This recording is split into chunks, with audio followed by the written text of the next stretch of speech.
તો ભાઈ ચૈતરભાઈ વસાવાની આજે જ છેલ્લી રાત, કેમ કે ચૈતરભાઈ વસાવા કાલે એમ કહેવાય કે 5 તારીખે જેલની બહાર આવવાના છે.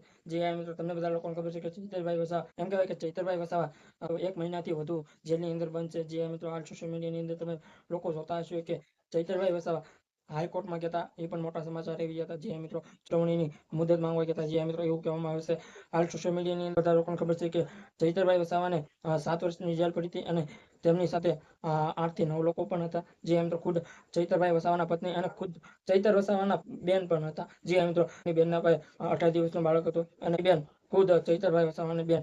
જે મિત્રો તમને બધા લોકોને ખબર છે કે એ 18 દિવસના બાળકને લઈને ઘણી ચર્ચા પણ ચાલી હતી અને ઘણા લોકો વિરોધ પણ કરતા હતા અને મુદ્દા પણ ઉઠાવ્યા.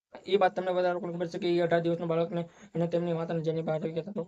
અને એ બાદ ચૈતરભાઈ વસાવાના પત્ની અને ખેડૂત લોકો હતા, જે કે ખેડૂત લોકો હતા એવડી જેલની અંદર હતા. જે મિત્રો એ બાદ તમને બધા લોકોને ખબર છે કે શંકરલાબેન પાવી તરીકે જેલમાંથી બહાર આવ્યા. એમને ફૂલો તેને હાર પહેરી સ્વાગત પણ કર્યું હતું અને ઈશાન ગઢવીએ પણ ખુદ સ્વાગત કર્યું હતું. એમનો ફૂલેથી સ્વાગત કર્યું હતું. તમને બધા લોકોને ખબર છે કે ચૈતરભાઈ વસાવાના પત્નીને ઈશુદાન ગઢવી શેઠ તેમના ઘરે મળવા ગયા હતા અને હાલચાલ પૂછવા ગયા હતા. જે મિત્રો ખુદ ચૈતરભાઈ વસાવા એમ કહેવાય કે ડેડિયાપાડાના એમએલએ એમ કહેવાય કે ચૈતરભાઈ વસાવા એક જ જેલની અંદર છે અને આજની રાત તેમની માટે એક છેલ્લી રાત છે. જે મિત્રો એવું કહેવામાં આવે તો પણ ખોટું નથી. તમને બધા લોકોને ખબર છે કે કાલે 5 તારીખ છે અને એમને જામીન મંજૂર થયા છે અને ચૂંટણીની મંજૂર થઈ છે. જે ઘણા લોકો એવું કહી રહ્યા છે કે ચૈતરભાઈ વસાવા શું ચૈતરભાઈ વસાવા જેલની બહાર આવશે તો શું ભાજપમાં જોડાઈ જશે. જે મિત્રો ઘણા લોકો એવું કહી રહ્યા છે.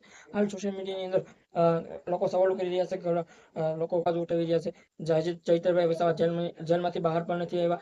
જે મિત્રો લોકો સવાલો કરી રહ્યા છે અને લોકો કહી રહ્યા છે કે ચૈતરભાઈ વસાવા તો ભાઈ જેલમાંથી બહાર આવશે એટલે રાજુભાઈ કરપડા જેમ ભાજપમાં જોડાઈ જશે એવું કહી રહ્યા છે. તમને બધા લોકોને ખબર છે કે ચૈતરભાઈ વસાવા એક આદિવાસી સમાજના ચૈતરભાઈ વસાવા એક ધુરંધર નેતા છે. જે મિત્રો જે એવું કહેતા હોય છે કે હું ભાજપમાં તો નહીં જોડાઉં.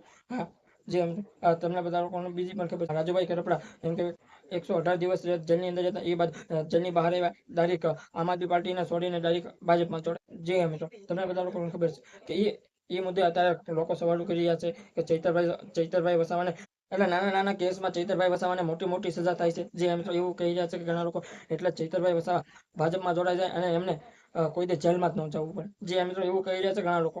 હવે સોશિયલ મીડિયાની અંદર ઘણા લોકો એવું પણ કહી રહ્યા છે.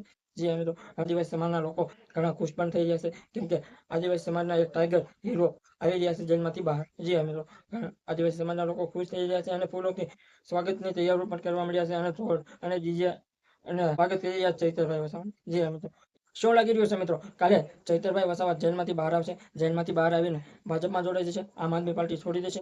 જે મિત્રો ઘણા લોકો સવાલો કરી રહ્યા છે. તમને શું લાગી રહ્યું છે કમેન્ટમાં જણાવો અને અમારી ચેનલમાં નવા હોય તો લાઈક અને સબસ્ક્રાઈબ શેર જરૂર કરી દેજો. સબસ્ક્રાઈબ જરૂર કરી દેજો, કેમ કે આવા નવા વિડીયો હું તમારી સમક્ષ લાવતો રહું છું. જે મિત્રો એ માટે હું ઘણી મહેનત પણ કરું છું અને તમારી માટે આ વિડીયો પણ પહોંચાડતો રહું છું. એટલે જલ્દી સબસ્ક્રાઈબ જરૂર કરી દેજો, કેમ કે આવા નવા વિડીયો તમારી સમક્ષ હું લાવતો રહું છું અને તમે આવા વિડીયો જોતા રહો છો.